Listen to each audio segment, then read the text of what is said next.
Deuteronomy 22. You shall not watch your neighbors' ox or sheep straying away and ignore them. You shall take them back to their owner. If the owner does not reside near you or you do not know who the owner is, you shall bring it to your own house and it shall remain with you until the owner claims it. Then you shall return it. You shall do the same with the neighbor's donkey. You shall do the same with the neighbor's garment. And you shall do the same with anything else that your neighbor loses and you find. You may not withhold your help. You shall not see your neighbor's donkey or oxen fallen on the road and ignore it. You shall help to lift it up.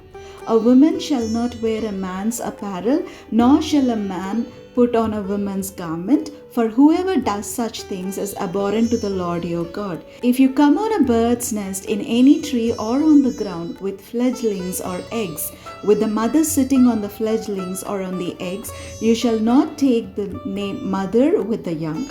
Let the mother go, taking only the young for yourself, in order that it may go well with you and you may live long. When you build a new house, you shall make a parapet for your roof, otherwise you might have blood guilt on your house, if anyone should fall from it. You shall not sow your vineyard with a second kind of seed, or the whole yield will have to be forfeited, both the crop that you have sown and the yield of the vineyard itself. You shall not plow with an ox and a donkey yoked together. You shall not wear clothes made of wool and linen woven together. You shall make tassels on the four corners of the cloak with which you cover yourself. Suppose a man marries a woman, but after going into her he dislikes her and makes up charges against her, slandering her by saying, I married this woman, but when I lay with her I did not find evidence of her virginity.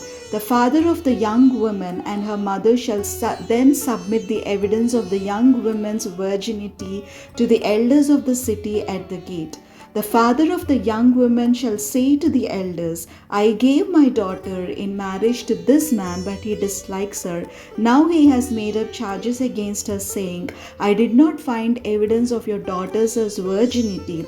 But here is the evidence of my daughter's virginity. Then they shall spread out the cloth before the elders of the town. The elders of the town shall take the man and punish him. They shall fine him 100 shekels of silver, which they shall give to the young woman's father, because he has slandered a virgin of Israel. She shall remain his wife. He shall not be permitted to divorce her as long as he lives. If, however, this charge is true, that evidence of the young woman's virginity was not found, then they shall bring the young woman out to the entrance of her father's house, and the men of her town shall stone her to death, because she committed a disgraceful act in Israel by prostituting herself in her father's house. So you shall purge the evil from your midst. If a man is caught lying with the wife of another man, both of them shall die, the man who lay with the woman as well as the woman. So you shall purge the evil from Israel.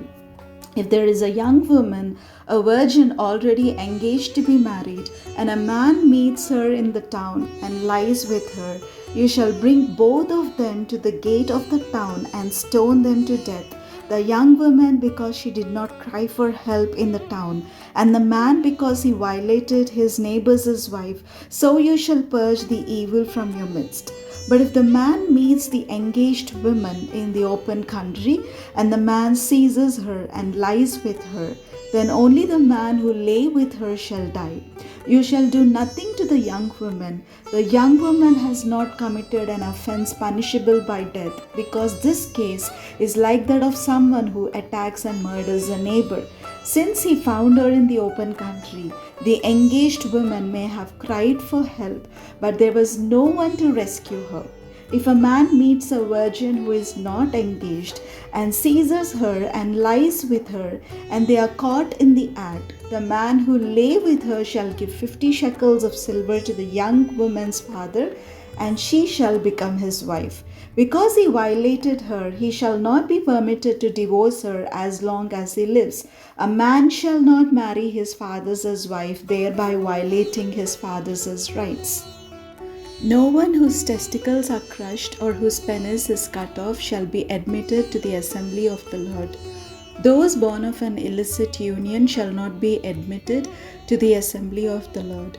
Even to the 10th generation, none of their descendants shall be admitted to the assembly of the Lord. No Ammonite or Moabite shall be admitted to the assembly of the Lord. Even to the 10th generation, none of their descendants shall be admitted to the assembly of the Lord, because they did not meet you with food and water on your journey out of Egypt, and because they hired against you Balaam son of Beor from Pethor of Mesopotamia to curse you. Yet the Lord your God refused to heed Balaam. The Lord your God turned the curse into a blessing for you, because the Lord your God loved you. You shall never promote their welfare or their prosperity as long as you live. You shall not abhor any of the Edomites, for they are your kin. You shall not abhor any of the Egyptians, because you were an alien residing in their land. The children of the 3rd generation that are born to them may be admitted to the assembly of the Lord. When you are encamped against your enemies, you shall guard against any impropriety. If one of you becomes unclean because of a nocturnal emission, then he shall go outside the camp. He must not come within the camp. When evening comes, he shall wash himself with water, and when the sun has set, he may come back into the camp.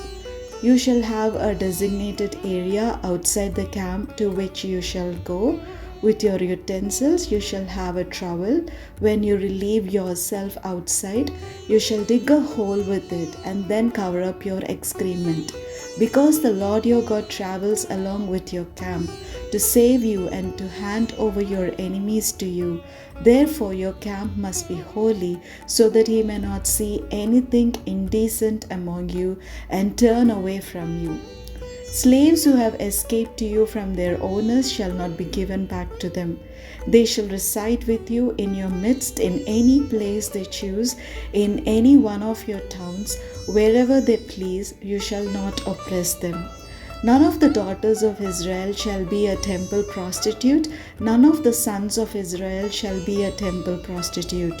You shall not bring the fee of a prostitute or the wages of a male prostitute into the house of the Lord your God in payment for any vow, for both of these are abhorrent to the Lord your God.